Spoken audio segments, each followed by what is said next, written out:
Welcome to Get Rich Without Being a Bitch. This is the place to hear real and raw conversations about what it takes for female entrepreneurs to achieve financial success and live a rich life. I'm Vanessa Shaw, author of The $1 Million Question, and your hostess for this podcast.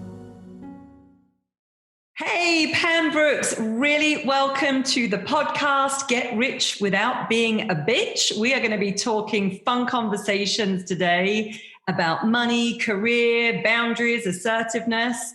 And I'm just super excited to have you here with me today and to share your wealth of experience with our listeners, because I know you've got a ton to add. Just by way of introduction as well, for those of you that are tuning in and listening to this podcast today, I'm going to give you a quick bit of background about Pam. She is a human performance specialist, founded her company over 17 years ago to help people and organizations reach their full potential. Pam's trademarks are her passion for her work and her vast research into the many ways to understand and increase human performance.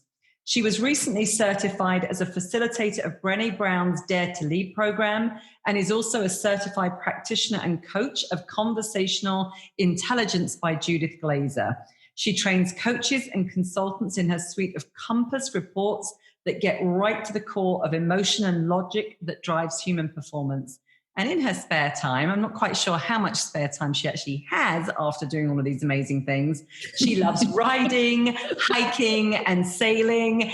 And actually, when I first met you here, you and I had kind of met virtually before. We were involved in an assessment way back when I was living back in Europe, and we were both using the same assessment tool. And I do remember when I first met you here in Phoenix, I think it was you had cycled about 50 miles around Phoenix and ended up in my neck of the woods, and we met. And I was just super impressed by this amazingly intelligent, sporty, athletic woman that turned up at my doorway. So anyway, Pam, I'm just really welcome. First and foremost, welcome. I'm excited for our conversation. Well, I'm excited to be a part of it. It has been a few years in the making. I have watched you develop your program now over the course of the past few years, and it's been exciting to see that growth and the number of people involved.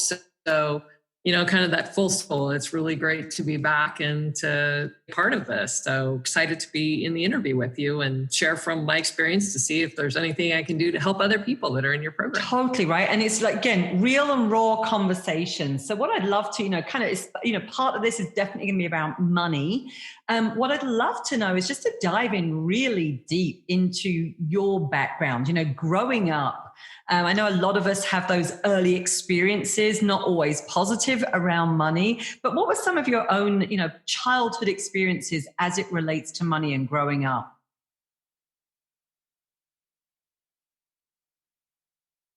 Wow, there wasn't any. Both of my parents worked very hard, very industrial, hard work people, but they had only been through high school. They didn't have any college experience. And so they worked hard to get what they had. We never spent what we didn't have. So money was, if you have it, you pay cash for whatever it is you need. And if you don't have it, you don't go in debt over it. So very, very practical from that standpoint, but not a lot on growth potential or, oh my gosh, this is what you're worth, or here's what you could make, or, that kind of stuff. They were very smart. They had their insurance, they kept themselves covered, that kind of thing. But if you want to say raised in a neighborhood, I was in the have-nots neighborhood, and I got to look across at governors' children and other people and kind of go, wow, there's another life out there, and I don't know what it is. Yeah. Just a different, humble experience. I want to. Yeah. So interesting, right? Again, I think those early childhood experiences around money, and as you say, the haves and the have-nots, often with my own story, I talk about the scripting that I grew up with, which basically says, people like us don't have that kind of money. And it really gave me this indication very early on in life that, yes, some people either have it and some people don't. I certainly grew up, not drastically uncomfortable. I don't remember really wanting for, tons and tons of things as a child. But there was definitely that sense of we had what we needed, but there really weren't many extras. It sounds like, a little bit like your parents. Certainly my mother was pretty frugal and savvy around, taking care of money and just making sure that, there were budgets in place, and it kind of money did what it needed to do to take care of us. So I'm curious to then find out about, how was that background around money and your, growing up in that environment? How has that then informed, you going into business for yourself? And particularly when it comes to like claiming your own worth, because of course, those of us that are in business for ourselves, we get to set largely our fees and decide those things. I'm curious, what's been your journey there, Pam? I want to say it's been a long road, because not coming into business with, I want to say, a real sound thing of saying, here's what you're worth. Like, here's the monetary, here's how much you should make, or here's how much you could make as a background. I just worked really hard, loved what I did, and was not really good in my early years of putting boundaries down, saying, no, this is what I'm worth and you need to pay me that. Because you don't want to sound like you're over demanding.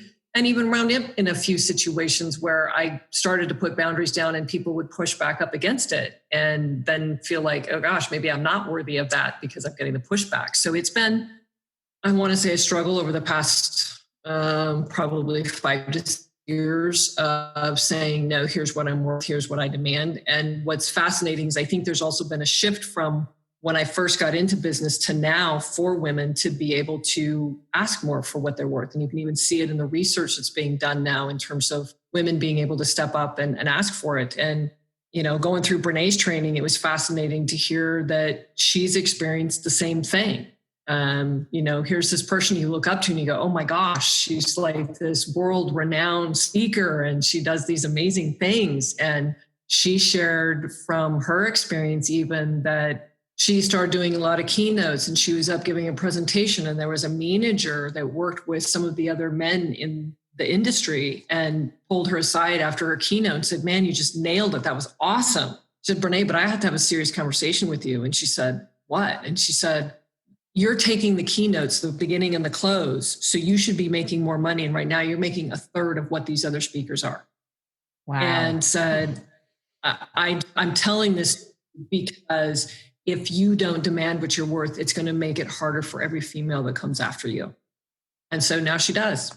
She's had that difficult conversation with herself, and now she does. And I had to go through it even in my position at ASU, where I knew what I was worth and I knew what I was doing was creating results. And I had to have at least 2 or 3 difficult conversations with the VP of HR saying, okay, here's the deal. If I finish this project and you have to compensate by doing XYZ, and knowing that you can do that without being ego, without being like you're begging, but just having that honest conversation of saying, I've done my research, this is what it's worth, and this is what it is. Because if you don't get paid the level of what you're valued at, then there's that disgruntled feeling. And they've done the research and they know that if people get what they're valued at, you don't put money in the way anymore. Money goes away. You don't think about money when you get paid what you're worth. But when you're not getting paid what you're worth, that's where you feel frustrated. That's where you feel anxious. That's where you want to, you go from the one extreme of crying in the corner going, I'm not worth it, to the other extreme of being defensive and saying, no, damn it, I am, and being across too aggressive. So yeah, it's been that, how do you gain the confidence and the knowledge about what you're worth so that you can very professionally lay out, here's what my expectations are, and then negotiate from there. So yeah, I love that. It's been a struggle, but it's fascinating now getting in. Go ahead. Yeah, and I was going to say, I love, particularly Brené, right? She's like one of my sheroes. Absolutely love her work. So I remember when you shared with me, that story beforehand, I was like, wow, like somebody like Brené struggles with this. And, and you shared, her own internal struggle about asking for more. And, it was the fact that she knew full well that she wasn't taking a stand for other women if she didn't demand what she was worth and really what the market was willing to pay. And I'm curious, for you, Pam, like, what are some of those practical tools that you've had to dig into to really navigate the discomfort? Because for a lot of us, even having the money conversation in the first place is really uncomfortable. Just talking about money is uncomfortable. Secondly, when we start to tie it to our own sense of worth or value or contribution, it can feel somewhat subjective. Right? If we believe we're worth more and somebody else doesn't. So kind of like practically, can you unpick that a little bit more for the listeners, for somebody that's struggling with that, as to how do they even approach it? From the psychology and the mindset perspective, but then in terms of starting to put like real numbers around it so that they can negotiate. The first thing for me to really unravel, and it was interesting, I read about it today as well, that you have to go back to where your first apprehensions are. So I know the first time that I worked with a multimillionaire CEO who had developed this company, there was that part of me going, who are you? And are you worthy of even contributing to this guy? I mean, he's got this vast empire, right? Mm-hmm. And I had to step back and go, where's coming childhood of not growing up with the money, right? And going, I'm not that person. I'm a new person. And this guy has sought me out. Not that I went to him, but he sought me out for information. And my information is so valuable. He sought me out. So yes, it is worth money. And even he, I want to say, knew it was worth that. And I had sought out a couple mentors. And that's another thing that help you. It's like, who else is out there that's kind of doing what you're doing that you can talk to about what's realistic in the market? What could you charge? Obviously, there's times that if I'm doing something for a not-for-profit, I don't mind putting some like, okay, I'll do it at a lower expense, but it's the same thing with Brene. When you know your worth and you know what's there, you need to ask for it. And I have also found that in a lot of situations, because I've worked with other consultants under me, that you go, okay, well, I'm just going to give it away this time. I'm going to do this workshop and do it for free. Yep. The problem is that people don't value it then. And so they don't take it to heart. And there's something about actually asking what you're worth that is so important, because then they actually value what it is that they're getting, because it's like, wow, this is costing me something. So I'm going to put my heart and soul into it because I'm putting some money out there to get something back from it. And sometimes when you go, oh, it's free, they're like, yeah, well, well, it's free, then it's not worth anything. So there's that other kind of edge of, yes, you need to do some research. You need to dig and look at what are other people doing in the marketplace. And you also have to look at the value of what's the return on investment that person's getting for the service that you provide.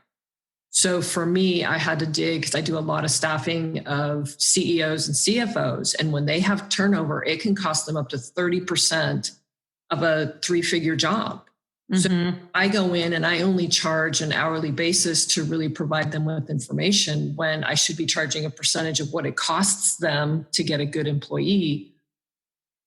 To start getting your value. What is it that's the return? Because when you go in to talk to somebody, it's not that I'm just selling my hours or I'm selling me. I'm selling you this outcome, and this is what that outcome is worth to you.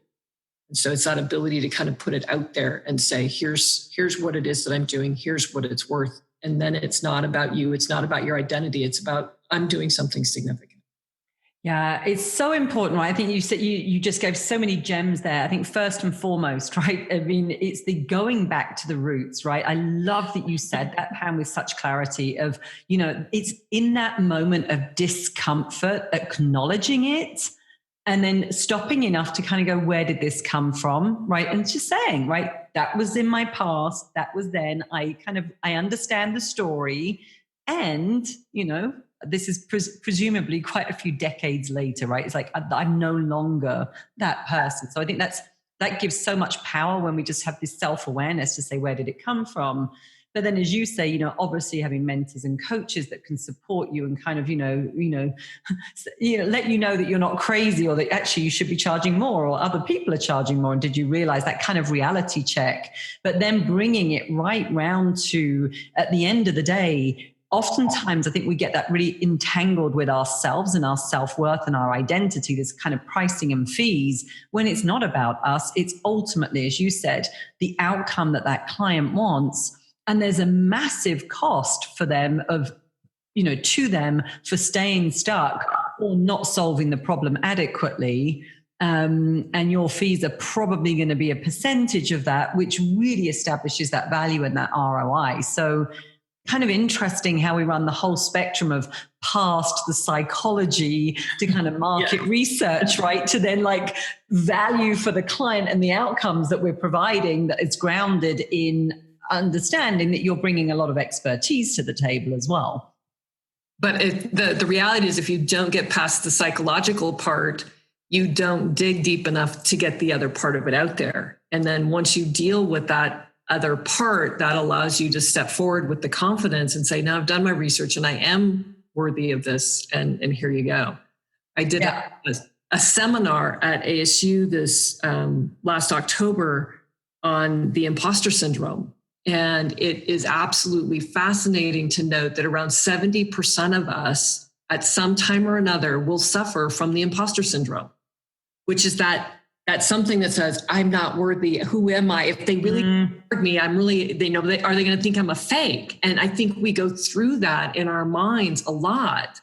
And so it's fascinating. I had 110 people in the workshop, and I wound up running into some of them at the end of the day. And one of the things I really emphasized in the workshop, because I talked about the different types of imposters, was just to look around the room at how many other people were raising their hands with a different issue. And then I had them talk about solutions and ways to resolve their particular imposter feeling, right? And best thing that they learned all day was that they weren't the only one. And I think sometimes that's the hardest part, is when we become, I want to say, with that lack of confidence and that fear, we pull ourselves away from the support that we need to become larger. And so that was their first aha moment, to actually recognize and go, oh, I'm not the only one. Wow, this is huge. And it's like that alone was like freeing for them. Yeah. So, as you say, there's so many levels to this, right? But you and I speak the same language on this. Like, if we don't understand like the emotional psychological block, we don't get beyond it. And, imposter syndrome has been massive for me over the years. My backstory was of stay-at-home mum supporting Robert in a global career, and really great at running the home and bringing up 2 kids. And then I went from there, stay-at-home mum, right into setting up my own business, and then landed a corporate contract right out the gate with people that were very, very successful, kind of in that peak performance, like corporate peak performance world. And I struggled with imposter syndrome probably for about 3 years solidly before I opened up about it. And I didn't even know that it had a name to it, back then. Yeah, exactly. I didn't know that it was a thing. And it was somebody else that shared with me that, whatever it was, is like 90% of people, successful people struggle with it. And I was like, really? I thought it was me. I was permanently worried that they were going to, as a corporate coach, I was going to be found out to be just a housewife. And, my skill set didn't really go beyond like baking a good banana bread or something like that. Seriously, that was like the story in my mind, but it was so paralyzing. And as to that point, one of the things I've noticed, because interestingly, again, full transparency, launching a podcast for me has started to bring that up. I've been listening to other similar podcasts. I'm inspired by some other amazing women that are doing great things on podcasts. And I could feel that whole little voice coming up again. You're not ready. Are people going to listen? Who do you think you are to be doing a podcast? All of those things. And about the only good bit of news that I can, out of my learnings from this, really and truly now from 15 years since when I first discovered imposter syndrome, is that it rears its ugly head when we're typically about to step outside of our comfort zone. Yep. I at least kind of, as you say, like recognize it for what it is and kind of go, oh, good, I'm stretching and growing. And this is why this is coming up again.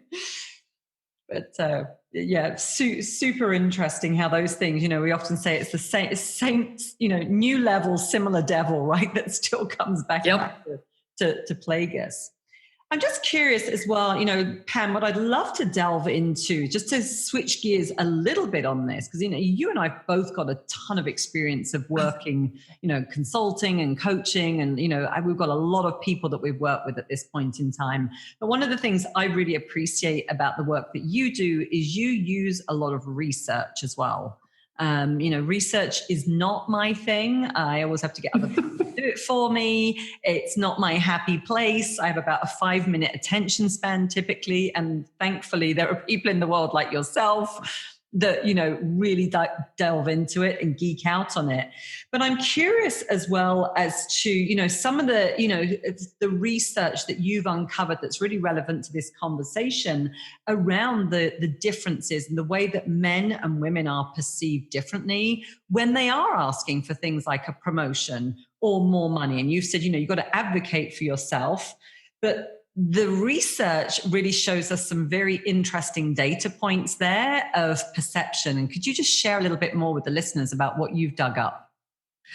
Absolutely. And I went back today to even pull some of it up. There has been research done by Stanford and Penn State and Harvard, and just kind of this ongoing negotiation for pay. And so one of the initial studies, which is a lot older, was done back in 2004, where they finally started looking at, do we negotiate and do we ask for more money? And it was really low back then, even for men and women. Men asked at around 12%, women at 4%. So these are Harvard business graduates. Do they go ask for more money? And the average ask was from somewhere between $3,000 and $1,500 extra per year. And it was fascinating because when they look at the stats on the people, most of them were completely equal, or the women almost had more advanced degrees and experience and didn't ask. And so they went into a second study then and they said, well, why is this? What is it about men and women that men will tend to ask more, but even some men don't, and women really don't ask? So let's get to some of the underpinnings of it. So they looked at the opinions of the interviewers of the people asking for more money. And they discovered that men interviewing men, not much change. They almost expected it. Some of them actually hailed higher. Some might have thought a little bit less. And men didn't really shift their opinion if a woman asked for more money. Well, the fascinating part was that for women interviewing men, if the man asked for more money, there was a slight shift, more so than from their male counterparts and interviewers. But women who were interviewing women and women asked for more money, that shift was very significant, and women thought less of women asking for more money. And so you look at that and go, wow, we sometimes are our own worst enemy. And today I was pulling up some new research on managers and promotions. So another one, like, do women ask for promotions? Do women ask for more money in promotions? How likely is it that things are going on? And they did some work with both male and female managers looking down on people and having ratings of things. And it's still discovered that women will think male managers are better than female managers. And yet male managers now actually kind of more equally look at both males and females in terms of their abilities. The one catch is that men don't tend to give the same type of promotion opportunities to women. So like the reach, they can either, like one study that was done in I want to say India, in the high tech area, that the women were getting these at-risk positions. It's kind of like, yeah, they're not going to make it, so we're going to give it to them. Let them fail at it, right? Fail out. Whereas they would give a man a promotion or a project that would be something that they are going to gain experience on. And so you look at this research where we as women still downplay ourselves in front of men, or think that they're more superior, or that we downplay another female trying to get in and to do that work, and go, wow, we still have that. We have our own glass ceiling that's not even opposed outside. We still do it to ourselves. And fascinating is that women, women that are interviewing other women who ask for more money are, regarded less than their male counterparts. I mean, yeah. And don't know if the research went into that, or even if you have your own opinion as to, what do you think is at the root of all of this? The same stuff that we're battling today, our childhood. I know that there's some shifts happening, but even a recent study that was done by the law school on looking at jury's opinion of male and female lawyers giving their closing remarks. They had the exact same closing remarks, and a male went up and gave the closing remarks, and then the female did. And when they gave them in a general neutral tone, they were both perceived pretty equally. But when the man went in and started to become more aggressive and assertive, his ratings went way up. And when the female did it, her ratings went way down. And so that's one issue that I think we still face in the workforce. I know I have a couple situations now where there's a manager that he thinks a female who is being assertive is being aggressive. And her differently. And so when I'm working with people like that and he says, oh God, she's just like that. And I go, so can I ask the question, if that were a male in that position and he had responded in that way, would you still respond the same? Or is it something about the fact that she's being assertive that's not normal to you to think of a female being assertive that's creating a dissonance or a disconnect between them? And so for me, when I see it, again, it's one of those, recognize it, identify it, and then you can talk about it in order to make that shift. And he was like, I never thought of it like that. So I've had to raise his level of awareness of himself and what he was doing. And it's showed up in a lot of research from the law school, and even, I want to say, managers or women in meetings. Women who tend to be more aggressive or more assertive tend to be seen in the negative light, whereas men in the same situation are like, yeah, we expect it. So where do we shift that about ourselves? And the only way is to wrestle with it, understand it, and then bring it up in a discussion. Yeah. And again, right, it's murky waters, because I know for myself, that there's times when I'll hold back for fear of, I'm going to be considered bitchy or too forceful or, Yeah. And again, it's that place where actually I just want to establish a boundary here, or I'm being very clear, or, in my perceptions, I'm being very clear. I'm being assertive. This isn't aggressive. But yet I also know, and this goes back to childhood. I grew up with 3 brothers. And certainly, if I behaved in a certain way, I could be called out on it very, very quickly, which caused me for a long time to then, as you say, you kind of dim your light or you hold back for fear of what other people start to think of you. And then it becomes that self-perpetuating cycle that's very, very, tricky to navigate. I had as part of a panel discussion before one of the ASU women's basketball games in December, and they had one of the leaders of the Super Bowl group in town. She's one of the high NFL leaders to bring the Super Bowl back to AZ, and a couple other leaders. And this whole topic kind of came up, and the big thing that they talked about is to get advocates who speak for you when you're not present. So you don't have to be the tough one. And I found that really fascinating that they're really bringing this to attention. And both of them could pinpoint 1 or 2 people at different times that became their advocate within the industry, so that they didn't have to be the overly assertive because somebody else stepped in and did it for them. And I don't want to say that that's something that you have to do, because sometimes we have to have those difficult conversations. But then I reflected on myself, and I know we talked at one point about my work in the assessment industry, and there were times that I swear I was put in the position to be this like staunch, stubborn female, and totally filling their self-fulfilling prophecies of being a total bitch, right? Because I'm trying to stand up for what's important. And it wasn't until I got an advocate who actually understood it to present the story for me to the same group of people that it went, oh, wow, I never realized it from that perspective. And so I reflect on myself and go, what was I not telling in my story that was important? Or did my nonverbals become so defensive that it became the turnoff? So there's things that obviously I can work on, but it is that case sometimes to get an advocate within the industry or within whatever it is you're working to be able to give you that extra leg up. Look at Brene. She had another manager for other speakers come up and say, Brene, I need to have a conversation with you because you're really awesome, but you're not doing what you need to do.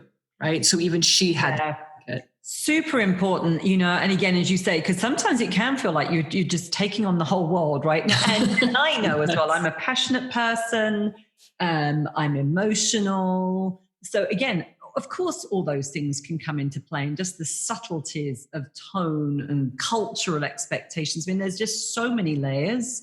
And I think that's just a fantastic tool for us to think about. That is, yeah, where you know, are there places that perhaps we really are not the best advocates for ourselves, and that's not giving our power away, but it's actually a smart move when somebody else can, you say, present it from a different perspective, so that that audience can, yeah, just have a different level of awareness and a different perspective. Yep. I'm curious though, Pam, because where my head has gone into that, you know, is, was it a male that advocated for you or another female? In my industry, it was a male. Mm. I actually, in my experience within the assessment industry, I had one female who I thought was my advocate, and found out that she was actually my foe and had been doing me in the whole time, which Yeah. really sad when I discovered it. It was like that shock, like, what? I can't believe that. But yeah, it was, I've had a couple at different times that were males that were just like, oh my gosh, what you do is absolutely amazing. And no, that wasn't fair what happened. So it was almost kind of confidence building, because here's somebody outside recognizing what I was going through, and I respected them from a business perspective. And then they could, from male to male, go toe to toe with the other group. I did have one female early on that did kind of give me words of advice at one point in a very desperate time of need. But it wasn't like she really helped or become an advocate for me. It was more like, hey, this is what you need to do to navigate this. And it was more like, get small and shut up, than it was being an advocate to really help me get through the situation. So it was interesting. You know? Yeah. And I certainly don't want to, you know, we're not going to open that can of worms. This might be something for another topic. Again, unfortunately, I know from my, you know, my limited career experience, because I worked, you know, in international circles in the United Nations before. And then because I had this big break when I was a stay-at-home mum before then going into business for myself. And for sure, it's different, right? When you're running your own business, I'm very fortunate that I choose a lot of the people that I surround myself with and who are going to be on the team, or, you know, even clients that we work with. So there's a lot of difference there now. But I actually asked the question, we were talking about leadership, feminine leadership. Well, actually, no, just examples of great leadership in the workplace of one of my mastermind groups. And we were, you know, we started with the examples, case studies of like, what does bad leadership look like? And what was the impact on you? And rather unfortunately, I think it was a coincidence, but rather unfortunately, I think we had almost a 90% response rate with the bad examples were of other women. Which again, you know, and again, right, of course, that's just, it's not a great sample group necessarily. Those can be coincidences. I do know that, you know, unfortunately, that was the case for me when I was in the UN as well. As you say, you know, thinking that there was somebody there that was going to actually be an advocate for you and support you. And then I discovered as well that that was exactly, you know, the opposite was happening.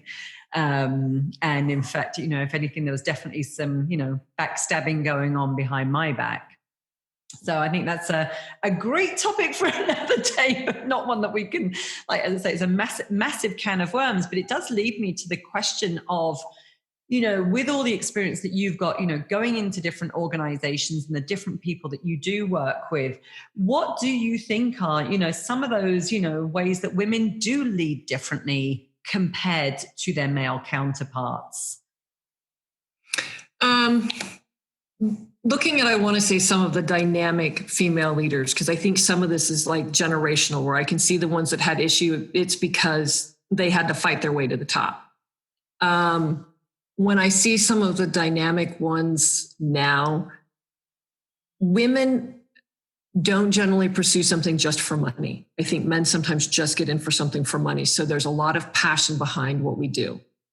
Women are wired different. We're raised more for nurturing, not that all women are or that all men are not, but we do have more of a wiring nature to be nurturers. And so when you look at some of the top leaders, they work harder to develop the people underneath them, and they pay attention to more than just, are they getting the job done, but what's happening with the person, and they make that cross connect and connection to the people around them. So when I see really good female leaders, they're capitalizing on those strengths, but then they're also able to set the boundaries so that those strengths don't become the limit. So they're not like overly caring and over like whatever. They do care, but they have that ability to set a good boundary down and say, I'm going to help you, but here's the line, you know. I think out of the positive women ones that I've seen now, there's really a new shift about being able to embrace and mentor others. I think there's a lot of that coming out. I see it at ASU now, where there's a lot more women willing to try to step up and mentor other women to help them so that we can help them through the hard knocks on that.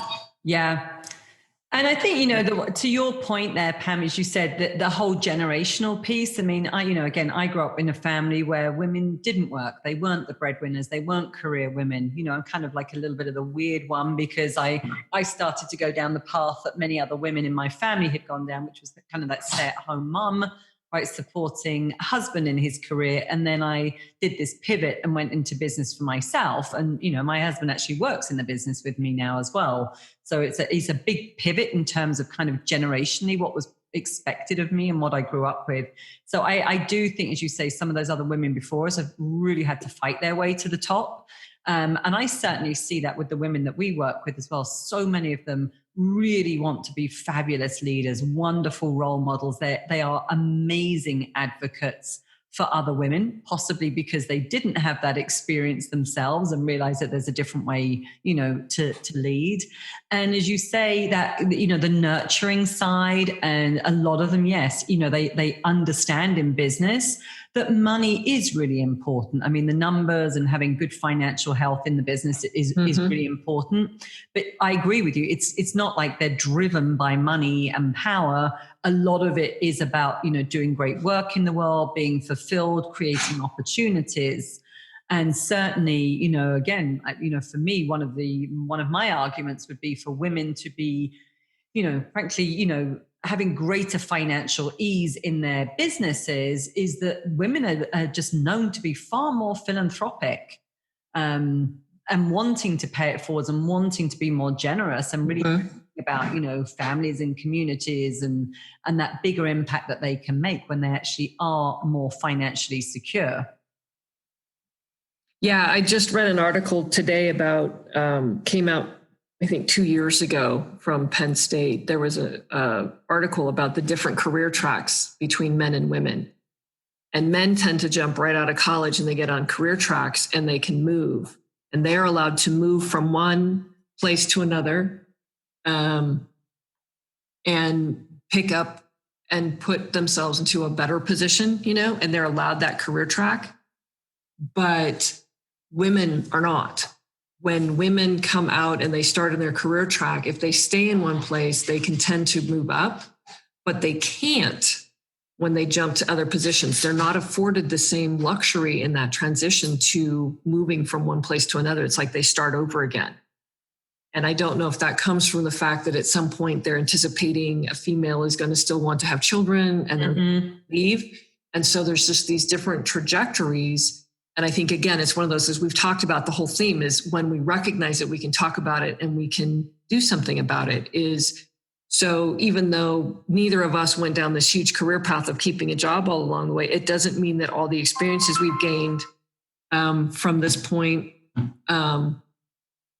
are not as valuable, or that we can't jump into a certain tier, because it's like, well, you have to work your way up the pay scale. You have to work up your pay scale. And it's like, why do I have to work my way up this pay scale if I'm doing the work that's equal to this other person? Absolutely. Yeah. Absolutely. And so how do we recognize the fact that it doesn't matter what path we've taken in our careers, when we get to a certain point, we're worth the same amount? Yeah, no, totally. And again, another massive conversation, right? Where there's just, as you say, massive disconnect. And I do, I think that it almost circles back to the beginning of our conversation today as well, where we do have to advocate for ourselves more, right? Or have other people advocate for us, particularly when it comes to, negotiating pay.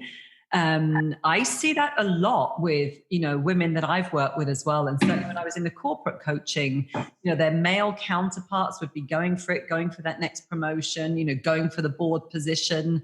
And a lot of the females, really, really smart women, so hardworking, and they've got family life, and we're talking, top corporate executives, they're doing all the family stuff, and they're doing, really well in the workplace, and they're often involved in their communities as well. And oftentimes when it came to going to that next level, they'd quickly question themselves and, think that they had to go down the path of getting another qualification. And that was sort of their justification. Well, I'll be ready when I need to take on this next thing. And it was like, hang on a minute, you've really, you've got the experience. Now this is about confidence and really going outside of your comfort zone and asking for what you want and what you really legitimately are worth, because that's what your male counterparts are doing. Mm-hmm. So, and a lot of the research has indicated that if women get the same training in negotiation, they can be just as good as the men. Yeah, love that. Listen, that sounds. Yeah, absolutely. I feel like that feels like a really great place for us to take a pause. And I would just love for us to do a little pivot into just a couple of, fun questions as we close up this conversation today.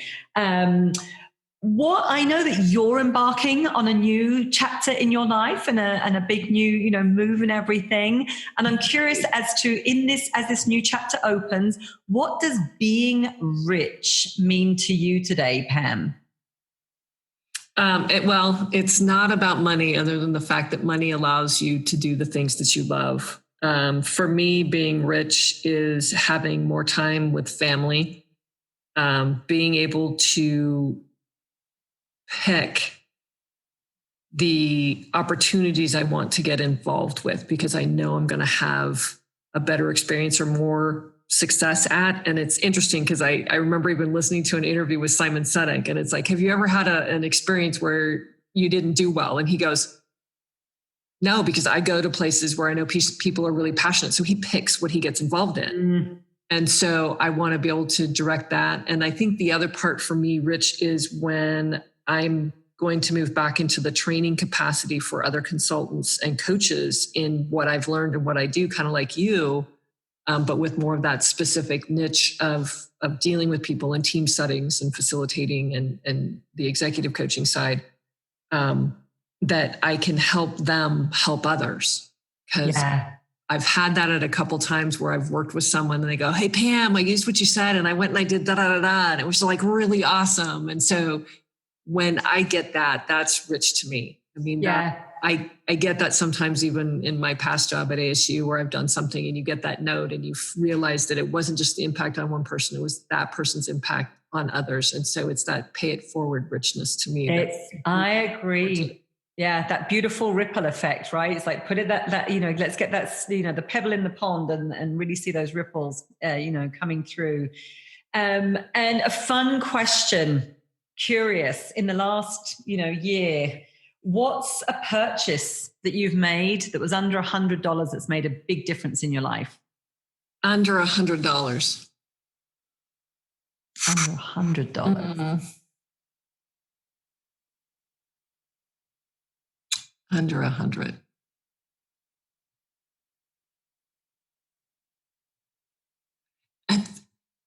That's a tough one. I would have to say it's probably centered around experience. Now I'll put it on my daughter this last year in June shattered both of her heels. One was in over 20 pieces and the other one was fragmented in 5. And she couldn't walk or do anything for like 3.5 months. Oh my. And so my purchase under $100 was her ticket, because her goal was to go to a concert when she recovered. She wanted to walk into that concert.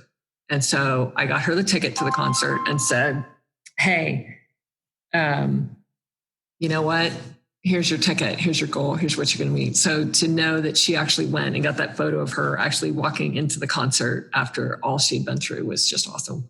Oh, that's amazing. Well, that's a great story. And again, another one of like, I think that you just demonstrated perfectly, right? That oftentimes we're very generous with other people. So, as you say, to have that joy and pay it forwards, of course, to your daughter as well, after she's gone through something like that.